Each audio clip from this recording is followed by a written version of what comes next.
Halo, kamu lagi dengerin podcast resensi buku yang berkolaborasi dengan penerbit Haru, penerbit buku Asia yang ingin berbagi nilai hidup lewat buku yang mengangkat isu-isu yang bisa didiskusikan.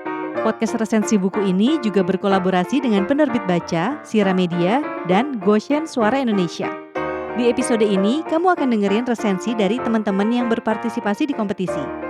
Selamat mendengarkan! Halo teman-teman semuanya, perkenalkan, namaku Kalista Putri, biasa dipanggil Kalista. Pada kesempatan kali ini, aku pengen cerita sedikit tentang satu buku dari penerbit Haru yang aku suka banget nih. Judulnya The Boy Who Bought Me Breakfast During the Whole Year, karangan Ikumisa.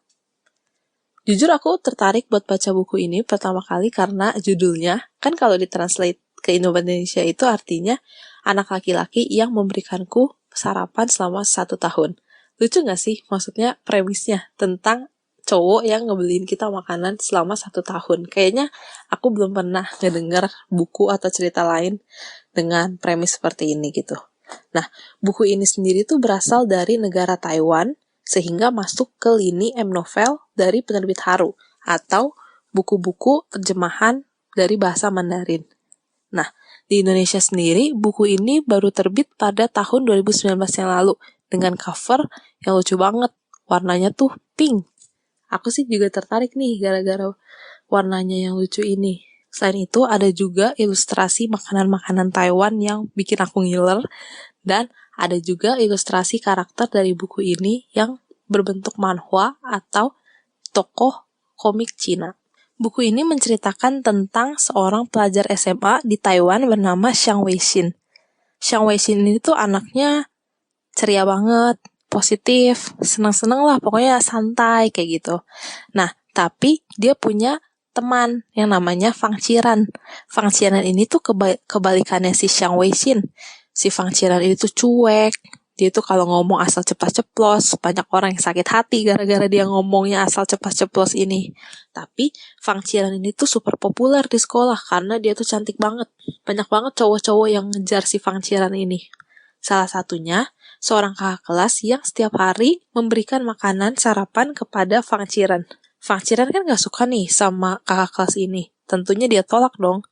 Tapi, walaupun sudah ditolak, tetap saja si kakak kelas ini tetap memberikan makanan tersebut ke Fang Qiran.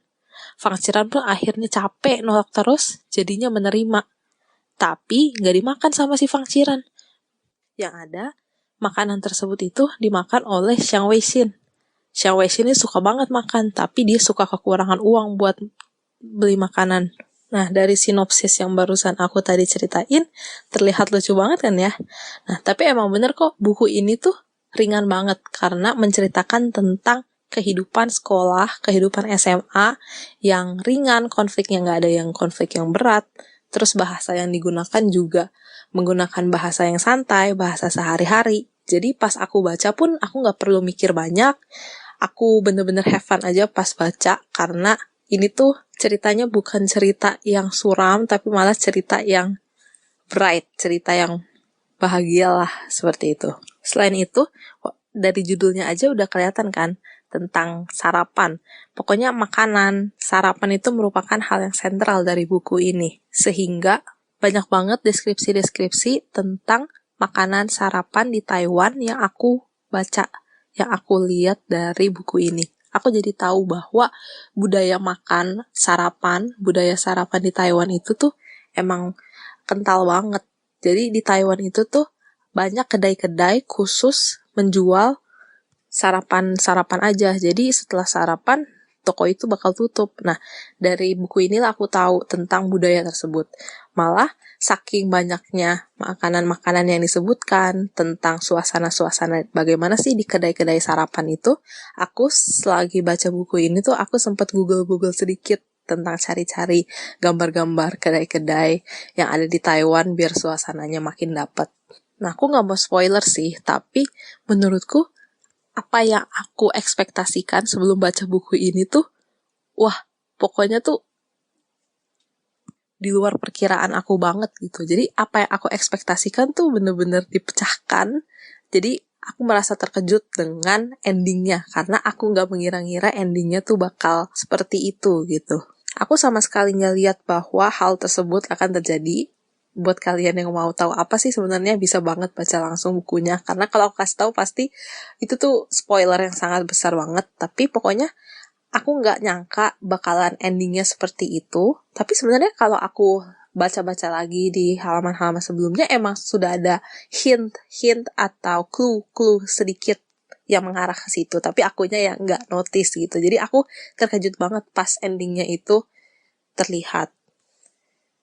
Selain itu, buku ini merupakan buku favorit aku karena selain light, aku suka banget sama karakter si kakak kelas yang ngejar-ngejar si Fang Qian ini, karena dia itu tipe-tipe cowok yang book boyfriend banget atau pacar di buku gitu, yang so sweet tapi gak so sweet cuman yang kayak di perkataan aja, tapi dari tindakan juga. Dan aku merasa cowok kayak si kakak kelas ini tuh real banget. Maksudnya gak cuman yang ada di buku, tapi aku yakin pasti banyak cowok-cowok di luar sana di dunia nyata yang kayak si kakak kelas ini. Jadi karakternya tuh menurut aku sangat real, terutama si kakak kelas cowok ini, dan gak cheesy gitu. Biasanya kan kalau kayak karakter-karakter yang sweet-sweet gitu mungkin agak sedikit cheesy gitu ya. Tapi kalau si kakak kelas ini menurutku manisnya tuh tepat takarannya gitu.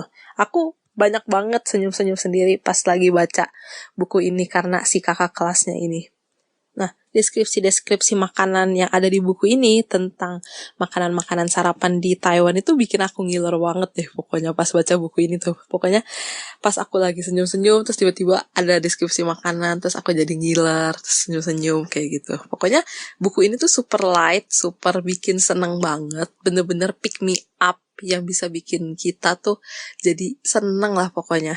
Terus adegan-adegan atau kejadian-kejadian yang ada di buku ini tuh real banget menurut aku. Gak dibuat-buat. Kan ada tuh kayak buku-buku yang sangat too good to be true. Nah, tapi kalau buku ini tuh adegan-adegannya tuh bener-bener mundane atau bener-bener yang aku bisa bayangkan emang terjadi di kehidupan nyata gitu. Jadi sangat relatable, dan itu tuh menurut aku merupakan nilai plus. Dan ternyata setelah aku selesai baca ini, aku jadi tahu bahwa buku ini tuh diadaptasi atau berasal dari kisah nyata. Dan aku jadi mikir, wah pantas aja adegan-adegan di buku ini tuh real banget. Emang ternyata udah terjadi di dunia nyata gitu. Dan jadinya jadi autentik banget gitu ceritanya. Tapi menurutku buku ini tuh punya satu kekurangan, yaitu alur ceritanya yang gak konsisten. Maksudnya gimana tuh? Jadi pada awal cerita tuh alur ceritanya lambat banget. Aku ingat kira-kira baru sampai halaman ke-70 tuh belum ada konflik yang sebenarnya. Karena kan pasti kita baca buku ini karena kita pengen tahu nih tentang kejadian sarapan itu, tentang si Xiang Weixin yang makan makanan si kakak kelas gitu. Tapi sampai 70 halaman pertama pun belum kelihatan masalahnya bahwa si Xiang Weixin ini makan punya kakak kelasnya gitu. Yang diceritain malah hal-hal yang gak ada hubungannya sama si sarapan itu kalau kita lihat dari awal ya, kalau kita lihat dari depan gitu ya, walaupun kesananya nanti di cerita-ceritanya memang ada hubungannya dengan latar belakang cerita yang diceritakan di awal ini. Tapi menurutku porsi untuk latarnya ini tuh terlalu banyak, karena aku jadi bosen bacanya awal-awal. Malahan aku sempet berhenti baca buku ini karena bosen di 70 halaman itu karena belum ada konflik apa-apa gitu. Tapi setelah 70 atau 80 halaman itu sudah mulai kelihatan nih konfliknya, udah mulai kelihatan. Jadinya aku bisa terus lanjut baca, dan setelah itu alur ceritanya sih sudah mulai membaik ya, maksudnya sudah menjadi lebih cepat, tapi tidak terlalu cepat sampai bikin terlalu dipaksakan atau terlalu diburu-buru gitu.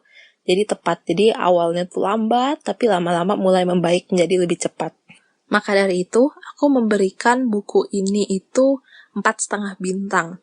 Karena buku ini light, buku ini ringan, buku ini bikin aku senang, bikin aku jadi tahu budaya sarapan di Taiwan, bikin aku jadi swooning, atau bikin aku jadi kayak ngefans sama karakter si kakak kelasnya ini. Tapi harus aku kurangkan 0,5 bintang itu karena alur ceritanya di awal yang sangat lambat. aku bakalan rekomen ke buku ini ke kalian-kalian yang ingin membaca sesuatu yang ringan, sesuatu yang gak perlu mikir banyak, yang mungkin yang pengen mengingatkan kalian tentang masa SMA kalian, kalau kalian sudah dewasa kayak aku, atau untuk kalian-kalian yang masih duduk di SMA, ini cocok banget buat kalian karena ceritanya yang juga tentang kehidupan sehari-hari, lalu bahasanya yang santai, gak berat. Pokoknya buku ini tuh pick me up banget kalau kalian lagi sedih. Kalau kalian baca buku ini pasti bakalan jadi lebih baik suasana hati kalian. Karena emang bikin membahagiakan itu gitu. Kita membaca si Xiang Weixin ini aja tuh bisa bikin mood kita jadi lebih baik gitu. Nah, sekian pendapat aku tentang buku The Boy Who Bought Me Breakfast During the Whole Year ini. Kalian bisa dapatkan di toko buku terdekat kalian atau baik offline maupun online. Terima kasih sudah mendengarkan. Bye-bye.